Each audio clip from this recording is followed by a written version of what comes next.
மாவட்ட மற்றும் தாலுகா நீதிமன்ற ஆட்சேர்ப்பு. இதற்கு கீழே பார்த்தீங்கன்னா இப்போ வரக்கூடிய நியூ அப்டேட், நெக்ஸ்ட் அப்டேட் என்னவா இருக்க போகுது?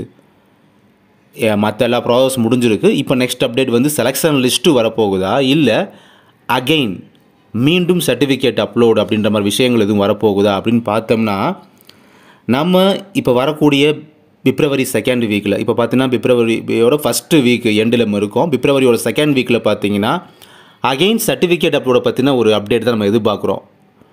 என்னென்னு பார்த்தீங்கன்னா, இப்போ ஆஃபீஸ் அசிஸ்டன்ட், காப்பீஸ் அட்டெண்டர், அதுக்கப்புறம் வேரியஸ் போஸ்டிங்ஸ் இருக்குது பார்த்தீங்களா, எழுத படிக்க தெரிந்தால் போதும், அந்த கேட்டகரிஸில் உள்ள வேரியஸ் போஸ்டிங்ஸு.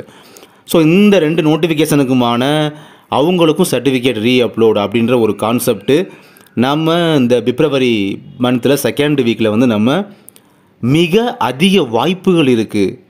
வாய்ப்பு இருக்குதுன்னு சொல்கிறதுக்கும் அதிக வாய்ப்பு இருக்குதுன்னு சொல்கிறதுக்கும் அதை விட மிக அதிக வாய்ப்பு இருக்குதுன்னு சொல்கிறதுக்கும் வித்தியாசம் இருக்குது. அதில் நம்ம யூஸ் பண்ணுற வேர்டு பார்த்திங்கன்னா மிக அதிக வாய்ப்பு இருக்குது அப்படின்னு நம்ம சொல்லலாம். பிப்ரவரி 2nd வீக்கில் குறிப்பிட்ட தேதி பார்த்திங்கன்னா 10ஆம் தேதி எதுவும் வெப் போர்ட்டல் ஓப்பன் பண்ணி கொடுப்பாங்களா அப்படின்ற மாதிரி எதிர்பார்த்துட்டு இருக்கோம். இப்போ வெப் போர்ட்டல் வந்து இவங்க ரீ அப்லோட் பண்ணுறதுக்காக 10ஆம் தேதி ஓப்பன் பண்ணி கொடுத்தாங்கன்னா அதுக்கு லாஸ்ட் டேட் ஒரு 12ஆம் தேதி அப்படின்ற மாதிரி அவங்களுக்கு கொடுக்கலாம். அப்போ பிப்ரவரி 2nd வீக்கில் இந்த தேதிகளில் 10 to 12 வெப் போர்ட்டல் ஓப்பன் பண்ணி தரலாம் அப்படின்ற மாதிரி ஒரு எதிர்பார்ப்பு இருக்குது. இது வந்து மிக அதிக வாய்ப்பு இருக்குது அப்படின்றதையுமே இந்த இடத்துல மென்ஷன் பண்ணிட்டேன். இப்போ இதோட பார்த்தீங்கன்னா பிப்ரவரி மந்தோட அந்த நடுப்பகுதி அப்படின்றது முடிஞ்சிருது. இதுக்கப்புறம் பார்த்தீங்கன்னா அவங்க இந்த ரிமைனிங் ப்ராசஸ் அப்படின்றது பண்ணுவாங்க. அந்த பேலன்ஸ் ப்ராசஸை பண்ணுறதுக்கு உங்களுக்கு எவ்வளோ காலங்களாகும் அப்படின்றது பேசிக்காக படித்த இந்த கவர்மெண்ட் எக்ஸாமுக்கு படிக்கிற உங்களுக்கு தெரியாமல் இல்லை. கண்டிப்பாக இந்த ரிமைனிங் ப்ராசஸ் பண்ணுறதுக்கு அட்லீஸ்ட் ஒரு 2 வீக்ஸ் அப்படின்றது எடுத்துக்கிடுவாங்க அப்படின்றது நிதர்சனமான உண்மையாக பார்க்கப்படுது. இப்போ நடக்கக்கூடிய விஷயங்களை வச்சு நீங்களாகவே ஒரு கெஸ்ஸிங்க்கு இந்நேரம் வந்திருக்க முடியும்.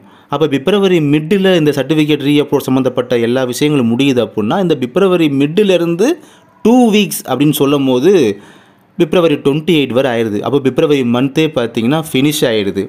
அப்போ நம்முடைய அந்த செலெக்ஷன் லிஸ்ட்டை பார்த்திங்கன்னா அந்த ப்ராசஸ் 2 வீக்ஸ் ப்ராசஸ் வந்து அவங்க ப்ராசஸ் பண்ணுறதுக்கு ஒரு 2 வீக்ஸ் எடுத்துக்கிறாங்க அப்படின்னா 2 வீக்ஸ் கழித்து பார்க்கும்போது மார்ச் மந்த் அப்படின்றது பிறந்துடுது.